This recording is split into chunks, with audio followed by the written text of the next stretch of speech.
20 years ago, on the 8th of April 2005, the car company MG Rover went into administration and the factory here at Longbridge fell silent, marking the end of UK car manufacturing as we knew it.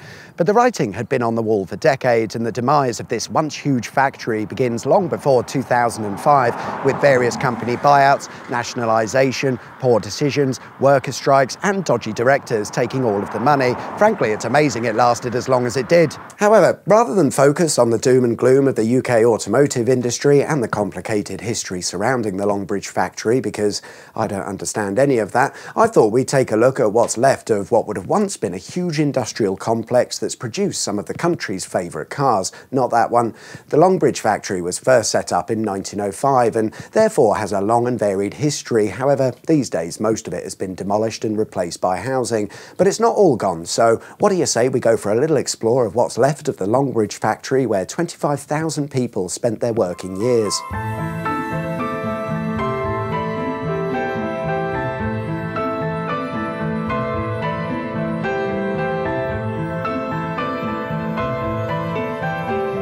It's hard to imagine the scale of the Longbridge factory. It was huge. This entire area made up what was known as the West Works, one of 4 parts to the overall factory. You'll have to use your imagination a bit, but the West Works was first built in 1917 as a body shop and finishing area for vehicles. Fast forward to the 1970s, and the West Works was extended with another large building, interestingly connected to the old one with a conveyor system to move larger items around. The newer building, known as the Metro building, was 71,000 square metres in size, and the initial assembly of vehicles began here, with body panels being delivered directly to the West Works via a railway connection from the company's steel processing plant in Swindon. As you've seen, there's nothing left of the West Works, but there is a road bridge which today bridges you over. Not a lot, but there would have once been a railway running through here used for the delivery of larger body panels to the West Works. The fun really starts when we start to explore the South Works section of the factory, because this is where we find most of what's left over of the original MG Rover factory. Across several buildings, the South Works produced various powertrain components, had paint and vehicle assembly buildings, and the main sales, marketing and admin buildings were situated here as well. Just behind the main entrance gate, we can see one of the more striking buildings, known as the Elephant House, which was built in the 1960s, hence its quirky design, no doubt. It was originally used as a commercial vehicle showroom for the BMC brand of vehicles who owned the factory at the time. The building features a 100-foot illuminated dome, and to make it they used 430 tons of concrete, which apparently at the time made it the largest dome of its type in Europe. When it was open, you'd have been able to fit 30 to 40 large vehicles inside, and it had a central rotating turntable 30 foot across. I imagine back in the day it would have been most impressive. In later years, the building use would change from showroom to design house, where maybe some of MG Rover's creations began their journeys.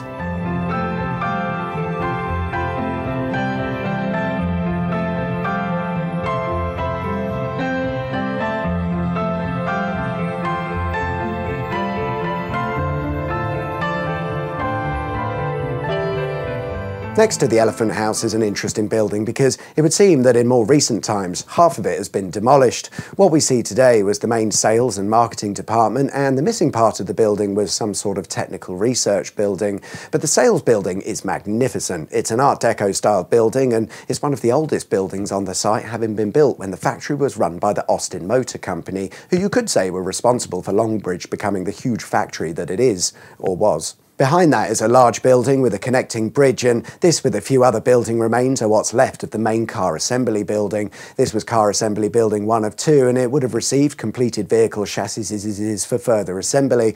This whole expanse was once filled with the 2 large assembly buildings, and it's probably fair to say that this was the central part of the operation where the vehicles came to life. Vehicle assembly would actually continue at Longbridge until 2016. Whilst the MG Rover Group failed in 2005, the site was taken over by SAIC Automotive, a Chinese company that carried on making cars under the MG brand at Longbridge, but on a scaled-down basis, usually importing the completed chassis with the workers at Longbridge bolting on the wheels and bumpers.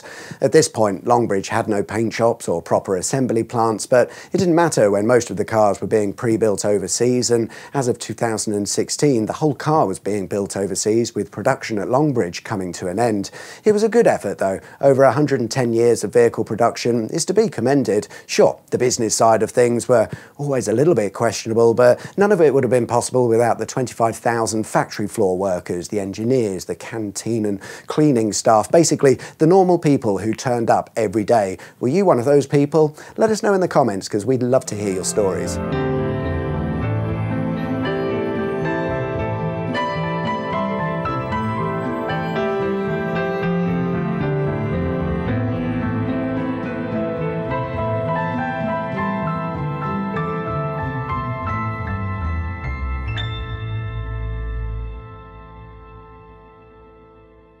Anyway, getting back to the old factory, and these two buildings used to be part of the administration and purchasing department, with one of the buildings nicknamed the Kremlin. I'm not really sure why, but it was built during the Cold War era, so that's probably got something to do with it. I imagine the day was spent wringing out every last penny of profit under the watchful eye of management, possibly leading to some questionable quality of components in places.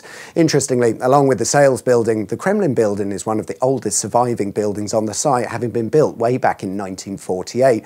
And whilst I can't be certain, it looks to me like these buildings haven't been used since the day MG Rover moved out. On the other side of the site is what appears to be a fairly new building, but I think that's just because it carried on being used after MG Rover left. This is the Customer Validation Building, or CVB, and it's the last stop for completed vehicles before they're handed over to their new owners. Here, the cars are subject to inspections for paint imperfections or bodywork damage. However, it's said that in later years, this department was, how shall we say, brief in their approach. Here's the thing, if you wander down Dalmere Road, on one side you've got some lovely new build houses, and on the other, a bit of a standout feature by way of some old factory remains. This is probably the best bit of the tour, because this is the closest you can get to the old factory without hopping fences and evading security and whatnot. What we're looking at took me a while to work out, but this structure used to connect one of the large paint shops situated where the new houses are to the South Works site where the vehicle assembly buildings are.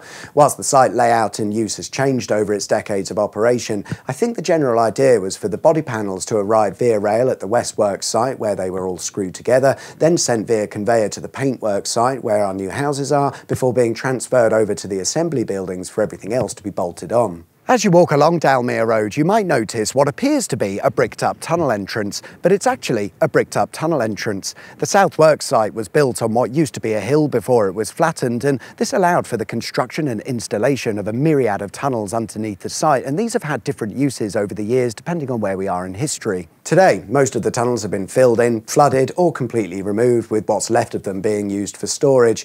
Back in the peak car factory days, a lot of them were used for moving vehicles and components around the site via a system of conveyors, but perhaps the most interesting use of the tunnels was that they were used for what's called a shadow factory. Just before the Second Small Disagreement of 1939 to 1945, the government sort of predicted something was going to go wrong, and as such set up several secret factories around the country to keep production going should the shit hit the fan, and one such factory was built underneath Longbridge. When the shit had indeed splattered everywhere, the secret underground factory would house 15,000 workers, no longer building cars, but instead engines for the Spitfire and Hurricane aircraft, and not only that, but steel helmets, tank suspension, ammunition, and the boxes to put it in. If you have a look around online, you'll find many images of what some of the tunnels used to look like, but I've no idea if they still exist in any meaningful capacity, or even if you can get inside. And that just about wraps things up. I hope you enjoyed this look at the Longbridge factory, the future of which remains uncertain. Nobody seems to know what will happen to it, but let's be honest, it will most likely be sold off to the highest bidder, all flattened and turned into housing. I can't see there ever being a chance of car manufacturing coming back to Longbridge, but as long as these buildings remain in place, every time we drive past, we can at least lament of a better time, you know, when we used to do stuff. It is quite sad, really, and it's a shame to see it all disappear, but I suppose that's progress for you. Thanks for watching. See you guys soon.